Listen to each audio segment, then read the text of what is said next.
Hi folks. So this is part 3 of my sort of exploring or figuring out open G tuning. If you haven't seen parts 1 and 2, it's probably a good idea to stop this one, go watch them and come back to this afterwards. So a quick summary of what we already covered. Part 1 we looked at the tuning itself and how the intervals were affected between the strings, the new gaps that we've got. We looked at the G major scale and how the triads were built off of that. So that's how we find the chords within a scale. In part 2 we looked at different ways we could play those chords, so different voicings of them around the neck in open G tuning. In this part 3, I want to have a look at how we can extend those chords and play different variations of those chords. For the purposes of this lesson, I'm only going to pick the one chord shape, that bar, or basically the open strings. I'm going to take it from A, so it gives me a chance to do voicings that include strings that are below that bar. But just because I've chosen that one doesn't mean to say there aren't an awful lot more, because all of the different voicings that we discovered in part 2 of this video, we can then build on those as well to create these different types of chord.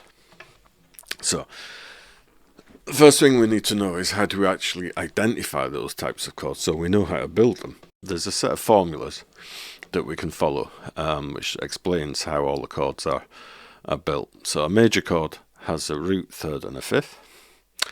The minor chord has a root, a flat and third and a fifth.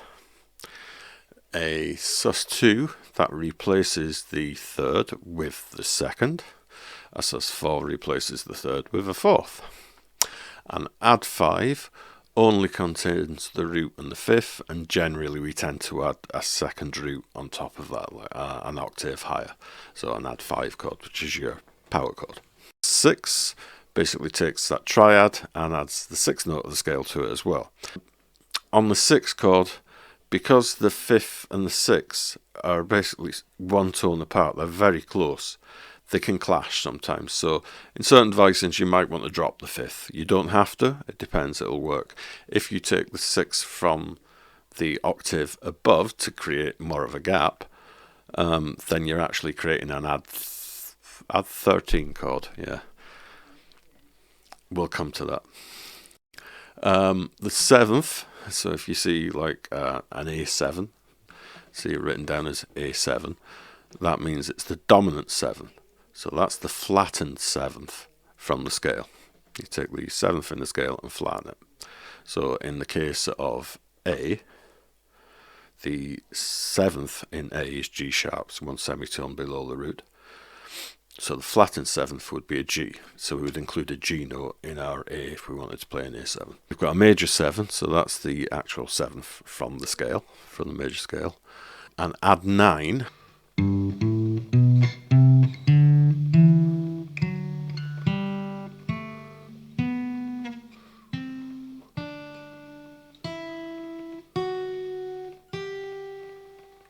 So there's our full scale. Now, if I want to take the 2nd note of that scale, the A, I can't add it there because that's on the string that the root is on. So I could maybe, if I got another root an octave above that, I could add there. I get an A note there, so that's the 2. But because it's an octave above, but because it's from the 2nd octave in our scale, we call it a 9. So it's like we've gone round all 7 notes and we started coming round again. So that's what an add means. It's basically you're adding the note from the 2nd octave. A 9 is actually the 2 from the 2nd octave, and the 11 is the 4 from the 2nd octave, and the 13 is the 6 from the 2nd octave. I hope that makes sense. All will become clear, I think, when we start looking into these in more detail and actually figuring out the voicings that we've got. Then we get a minus 7. So a minus 7, you've got a flattened third plus the dominant 7, so the flattened 7th from the major scale as well. Then you have diminished chords, which have a flattened third and a flat fifth, and you have a augmented chord which has a raised fifth, so that goes up by one semitone. There are loads more, but that's probably more than enough to be getting on with, and it should certainly give you a few options. So for this video, I'm going to concentrate on that, just that open or solid barred shape of the major chord, and then we're going to work out variations based on that shape. In part 2 we covered loads of different ways we can play that major chord, so there will be variations that we can build off of those as well, but for the purposes of this video I'm just going to stick to the one shape, and then you guys can work out the rest for yourselves if you want. I'll give you the tools and the information to do it. There'll be a PDF that goes along with this that explains everything as well, and I've even included some empty chord charts and stuff like that for you to fill in yourself. And bear in mind as well that the chord shapes I'm showing here are all very well and good, and they will be useful, there's no doubt about it, they will be useful to you. It kind of misses the point a little bit of open tuning. So the point of open tuning is to include those drone strings. It's the drones, the G and the D drones that are in there, that add all those additional harmonies and give our chords really complicated names. But it's those drone harmonies within your chords and the chord movements of that give it its sound, and that's kind of what open tuning is all about, really. So the first chord we're going to look at is basically that bar, but I'm not going to play the 6 or the first string, so what was your 2 E strings and now 2 D strings. I'm not going to include those, so I'm just that way I get a straight root 5 root 3 5.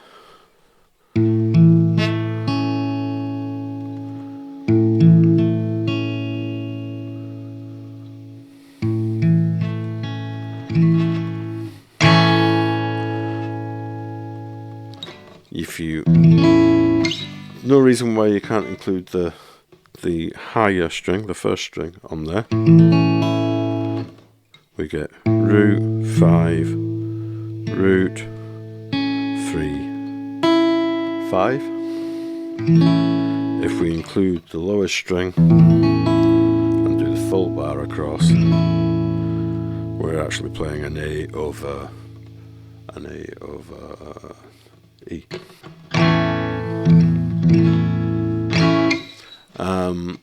Now if we can do a sus2 would flatten the third, so the third within that shape, the third's on the B string, so if we flatten that,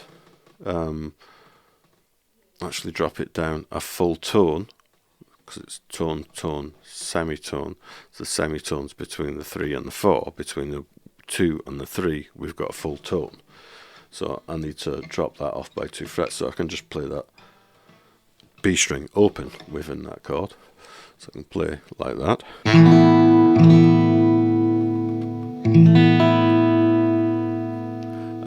A sus4, again I can bar it, so semitone higher than the third would be a suspended 4th.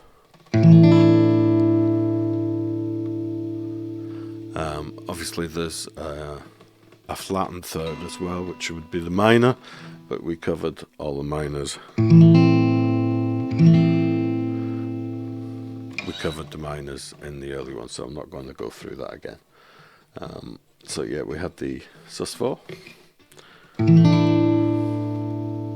we had the F5,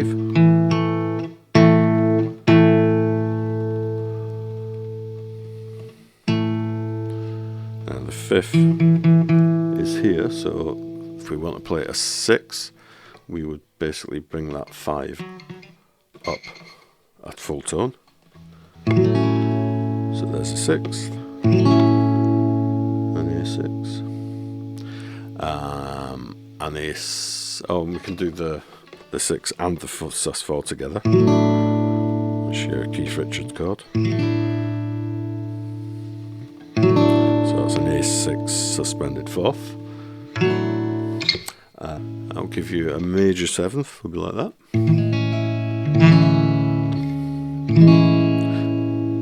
That dominant seventh would just be that string open, third string.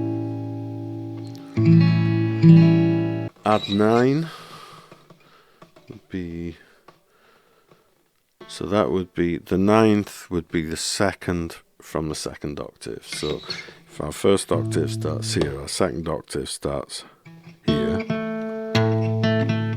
So we need a 2 above that. So it's going to be there. So if that's the root, a full tone above that's the 2.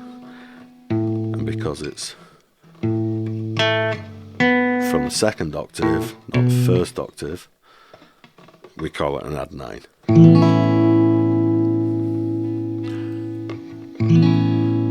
We can do an add 11 as well, just by leaving the first string open.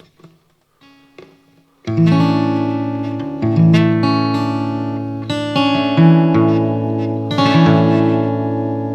got a nice sound to it.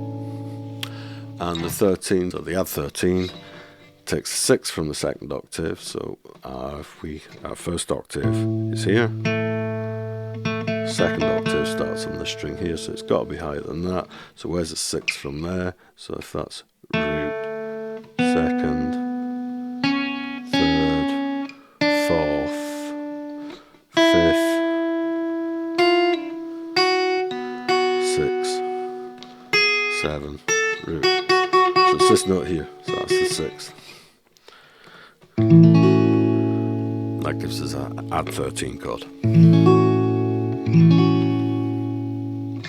Then we get things like a minor sevenths. There's a minor 7. A diminished flat 5, flat 3, so it would be like that.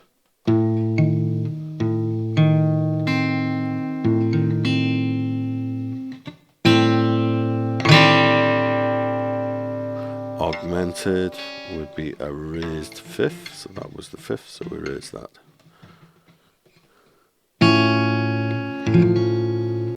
So all we're doing basically through all of these is we're taking that major triad and we're modifying it. We're either adding to it, subtracting from it,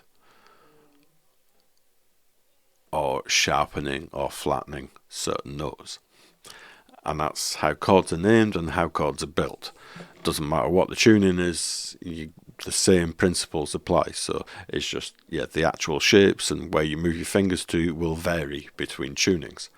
But the basic principle is exactly the same. So now you know how to build some chords. Why not have a go yourself? If you have a look in the description below, you'll find a link to a PDF, and that PDF contains all the graphics that I've used throughout all 3 of these videos, along with some notes, and I've even stuck in a couple of pages of blank chord charts for you to fill out yourself, because I've hardly scratched the surface here. Hopefully I've shown you enough for you to be able to work out more for yourself. And I would encourage you to do that, especially chords that contain those drone strings. You don't have to name them if you don't want to, but if you know how they're named, why not? I'll wrap it up there. So I think that kind of covers as far as I want to go with it, for the moment anyway. We may go revisit it again. There's certainly a lot more cool tunes to play in Open G that I might cover some of those at a later date. I've made up a playlist of all the tunes that I've done in Open G plus these this 3-part tune plus this 3-part tutorial. So hopefully you'll find the whole lot useful, and over time I'm sure I will do more songs in Open G, because there's still at least 2 or 3 cool songs that I want to do at some point that are in Open G tuning, that'll find their way into that playlist as well. So anyway, hope you enjoyed it, folks. Thanks very much for watching. Cheers. Bye-bye.